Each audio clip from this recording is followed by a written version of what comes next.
Мир природы.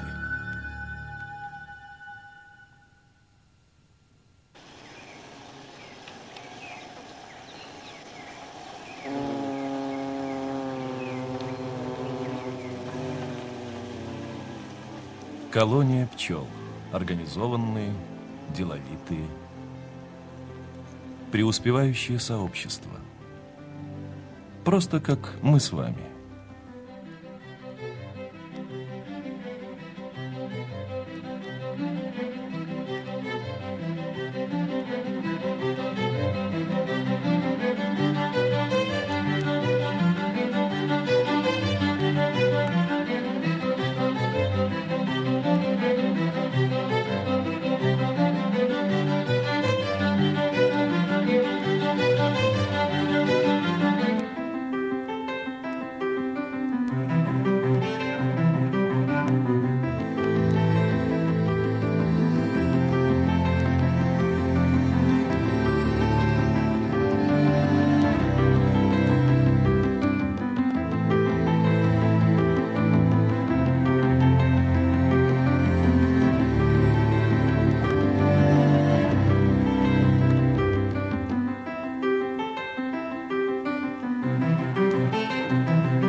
Но насколько похожи мы и они?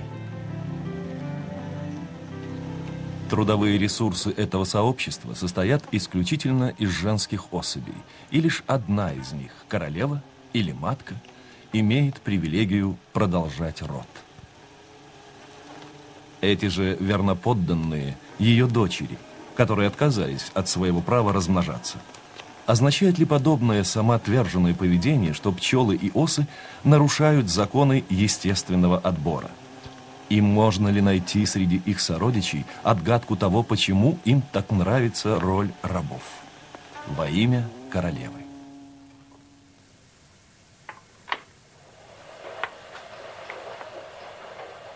Первая отгадка находится в старой банке из-под муки, где крошечная оса Гониозус хранит свои запасы – гусеницу мучной моли.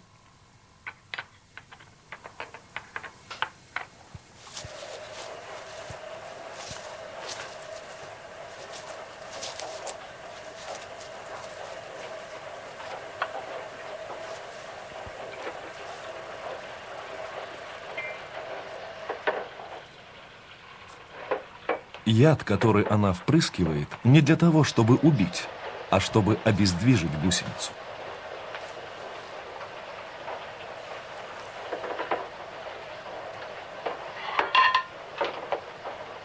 Она совершенно беззащитна и не может сопротивляться. Она лишь наблюдает, как оса откладывает яйца. Для гусеницы подобное выглядит ужасно. Оса же лишь старается быть хорошей матерью. Она останется здесь для защиты своих будущих детей. Другая оса, Гониозус, может проявить более живой интерес к симпатичной, сочной гусенице.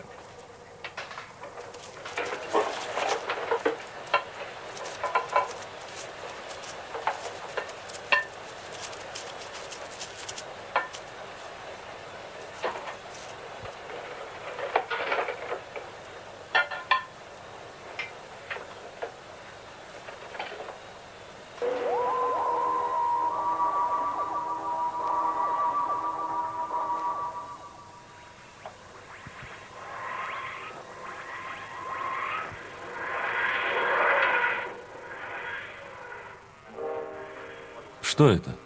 Кажется, там что-то движется. Чепуха. Нет, что-то движется. Это ужасно. Лучше об этом не думать. Этот осиный род парализует гусениц. Когда появляются личинки, для них уже и стол накрыт. Удивительно, как одна и та же модель повторяется во всем мире. Да, удивительно.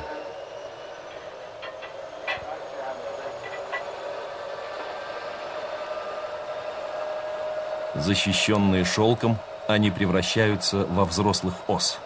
Их мамочка предоставила им все, что могла. Она даже позаботилась об их поле. Оплодотворенное яйцо со спермой становится девочкой, но мама-оса может решить удалить сперму и отложить неоплодотворенное яйцо. Такое становится мальчиком.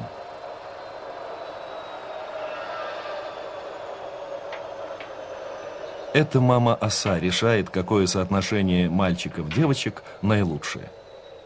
И мальчик проведет все время в этой кроватке из белого шелка. В своей короткой жизни он послужит машиной для воспроизводства рода.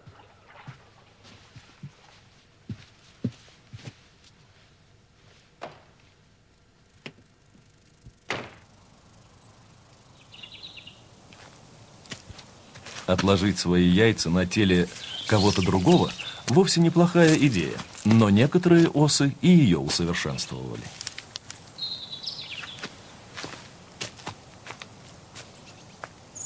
Эта гусеница тоже служит кормилицей для личинок осы, но на этот раз они развиваются у нее внутри. Около дюжины личинок осы Апантелис добровольно отказались от потребления каких-либо внутренних органов гусеницы. Она нужна им живой и здоровой. Наконец, процесс окончен.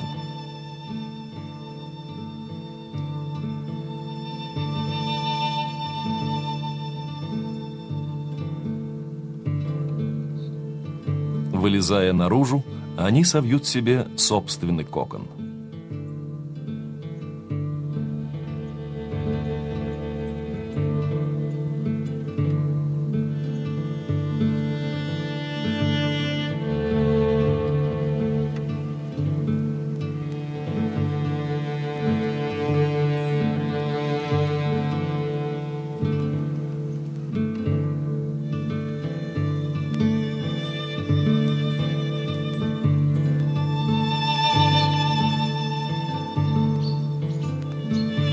Украсть чужое живое тело – это стратегия победителя. Это делает большинство ос.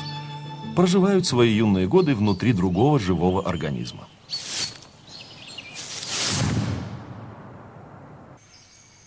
Но есть осы, которые изобрели другой способ сохранения своего потомства. В Малайзии так называемая драгоценная оса охотится на тараканов.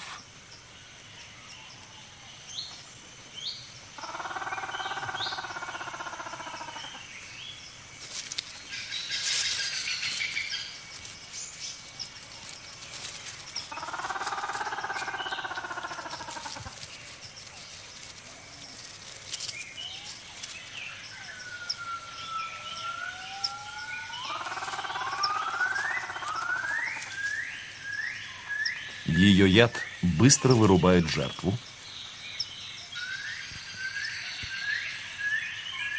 И этого вполне достаточно, чтобы оса приступила к следующему этапу.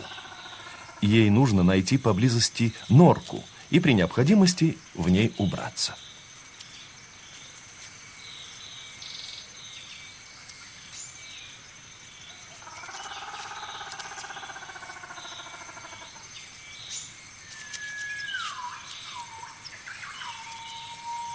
Таракан приходит в себя, но ему, кажется, совсем не хочется убегать.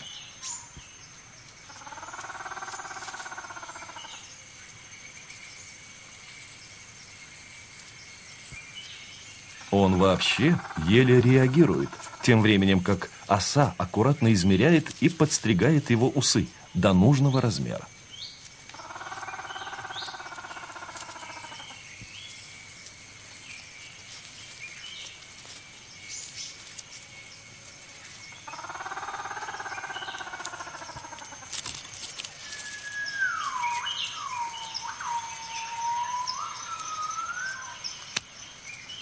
Ей редко выпадает возможность поесть, а в усах высококалорийная жидкость, и оса выдавливает ее из каждого усика, как из тюбика.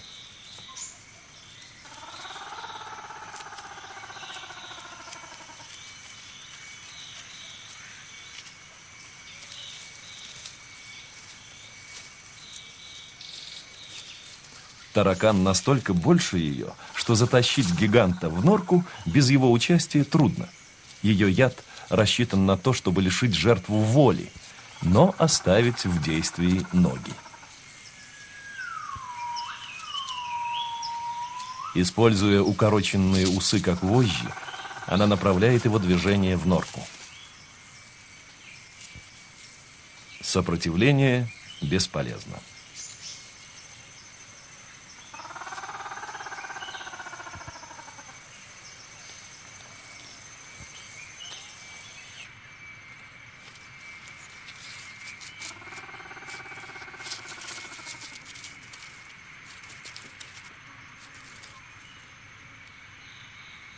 Как только она его туда затащила, еще одним укусом она воздействует на его нервную систему. Все, больше он никогда не встанет на ноги. Как и оса гониозус, она откладывает яйца на поверхности тела жертвы, но вместо того, чтобы охранять или отгонять возможных похитителей, она замуровывает вход в норку. Таракан обречен на голодную смерть.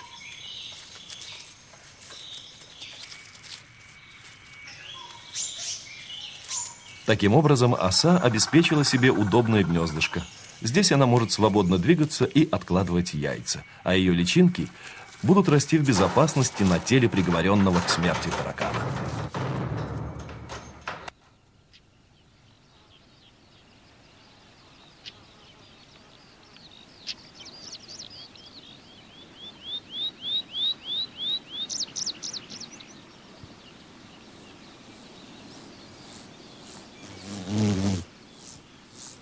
Песчаная оса пошла еще дальше. Она копает себе нору и делает это до того, как найдет жертву. Это означает, что она может выбрать наиболее удобное место и не торопиться, хватая, что придется. Но, сделав это, ей нужно обладать хорошей памятью, чтобы найти это место и притащить сюда жертву. Но если это можно сделать единожды, то почему бы не повторить то же еще раз? Вместо того, чтобы париться с одной крупной жертвой, можно натаскать сюда много мелких.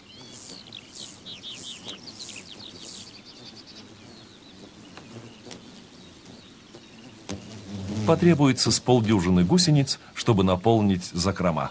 И ее навигаторские способности позволяют ей уходить далеко в поисках гусениц.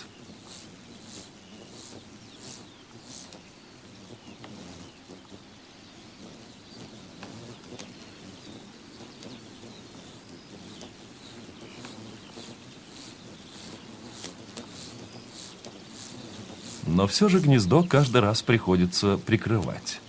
Такой тип поведения, помнить, где гнездо, находить дорогу обратно, означает, что можно и питаться иначе. Например, пыльцой.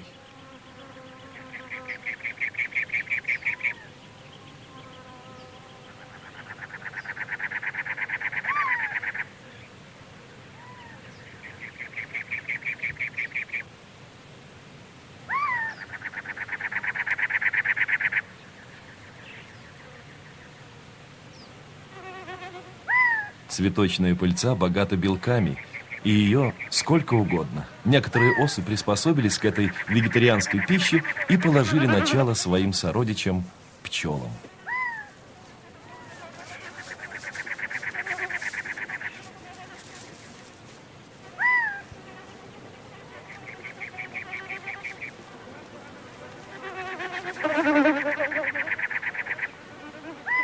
Как и песчаные осы, кактусовые пчелы выбирают наиболее удобное место для своих нор. Так что некоторые места становятся густонаселенными. Несмотря на толпы пчел, каждая из них живет своей жизнью. Каждая заинтересована в выкапывании и наполнении своего личного гнезда.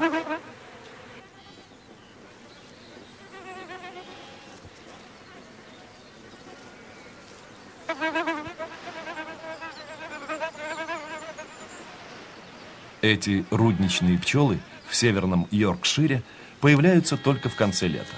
Сначала мужские особи облетают окрестности в ожидании дамы сердца. Их привлекает ее особый запах. И, наконец, разыгрывается настоящий роман.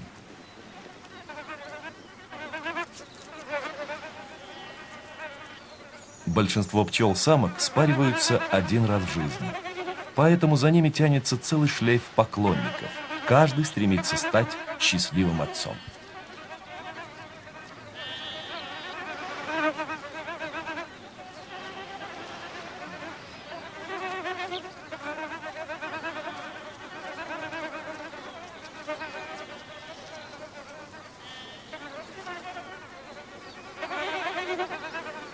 Сразу после спаривания она готова обзавестись домом. Ухажеры ей теперь не нужны. Она начинает издавать совсем другой аромат. Это сигнал для наиболее настойчивых из них. Такая эволюция химии взаимоотношений исключительно полезна. Она дает ей возможность заняться устройством гнезда.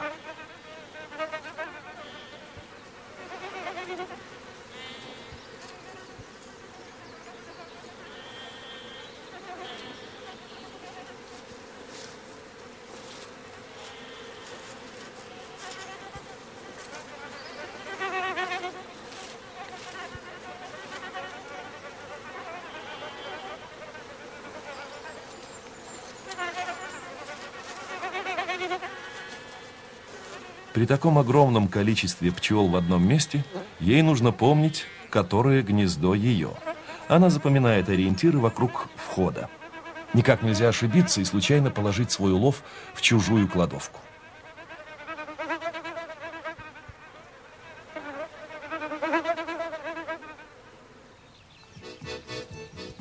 А вот покружить над чужим погребком – другое дело. Таким трудом добытое добро может стать чьей-то легкой добычей.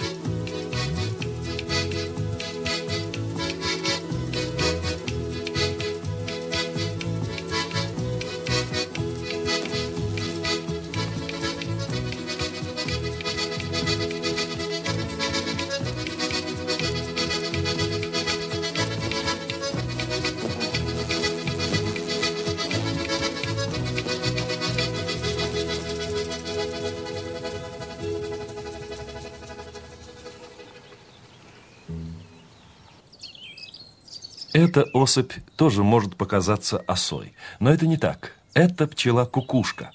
И что касается социального поведения, она мастер. Здесь жертвой становится луговая пчела.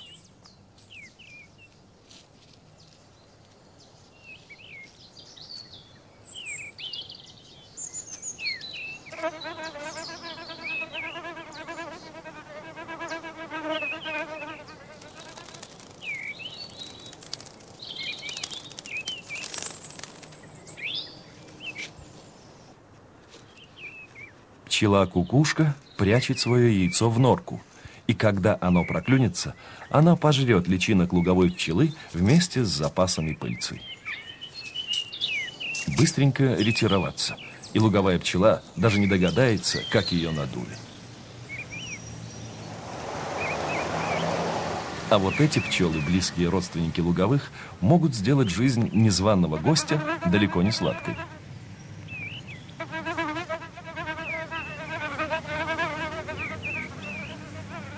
Вот они устраивают свое гнездо в обветшалой кладке старой стены.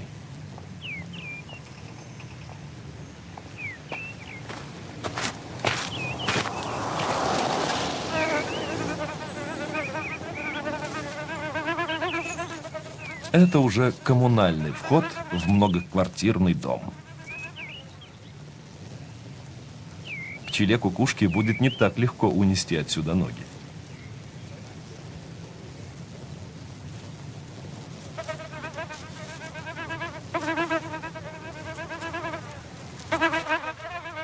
Главный коридор всегда набит пчелами. У каждой свои заботы.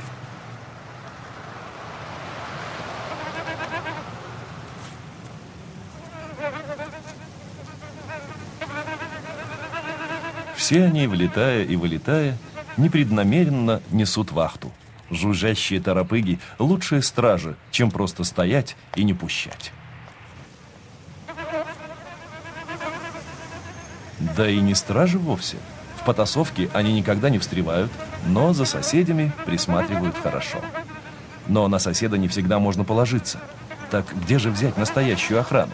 Ответ на этот вопрос дает нам еще одну отгадку происхождения пчелиных сообществ.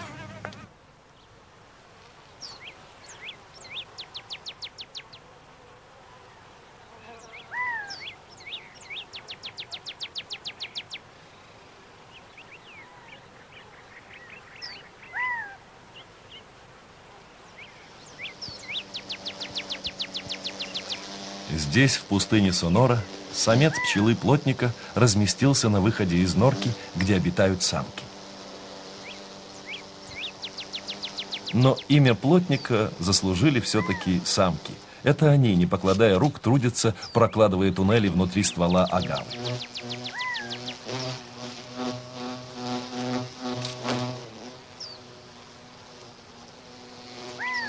И опять, сразу после спаривания, она начинает заполнять свой туннель пыльцой.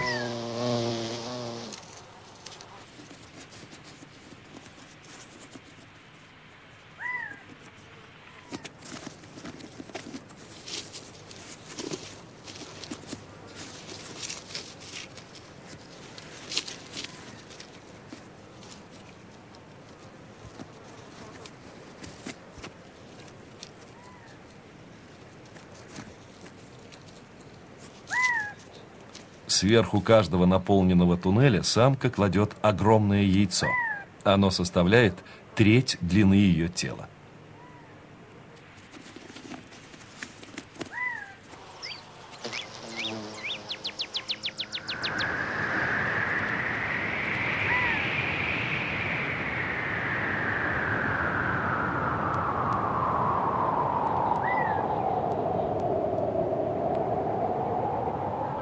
Растущая личинка кормится, пока пчела продолжает делать заготовки в других тоннелях своего дома.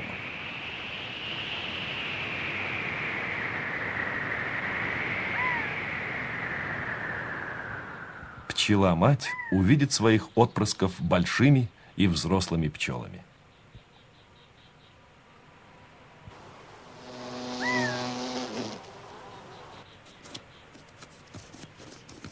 Все ее сыновья и большинство дочерей покинут дом.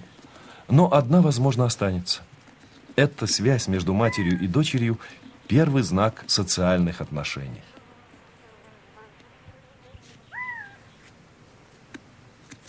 Пока дочь остается в гнезде, ее кормит мать. Но выигрывают от этого обе. Когда мать умирает, дочь наследует тоннель и не тратит усилий на рытье нового. А мать знает, что когда она отсутствует, дома есть кому присмотреть за гнездом.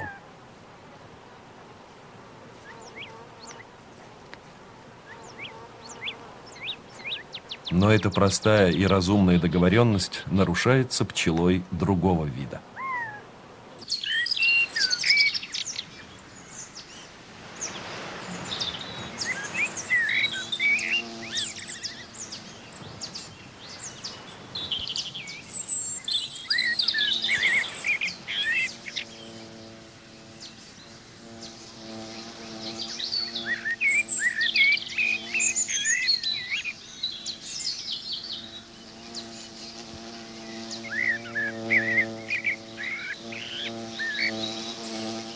Самка королевского шмеля после спаривания в прошлом году только что проснулась от зимней спячки. Теперь ее ждет одинокая работа по строительству гнезда и выкармливанию молодняка.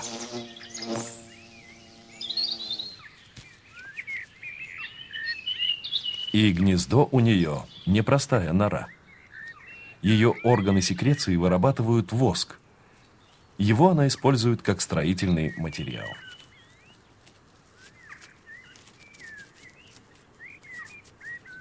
В этих контейнерах из воска хранится ее первый выводок. Они представляют собой уже вполне сформировавшиеся личинки.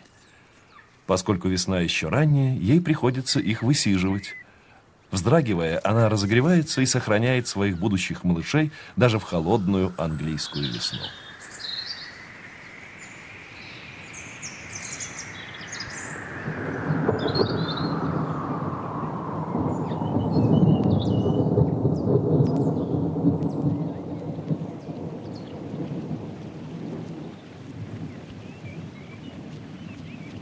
Ожидания окончены, и первый из ее выводков появляется на свет. Для заботливой мамаши это волнующий момент.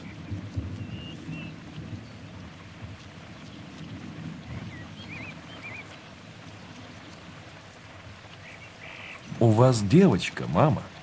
Но мама-пчела и так это знала. У нее все будут девочки.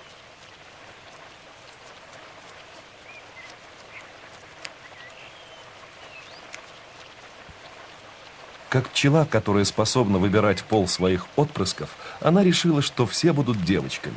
Так как поблизости нет самцов, им не придется выбирать и создавать свой дом.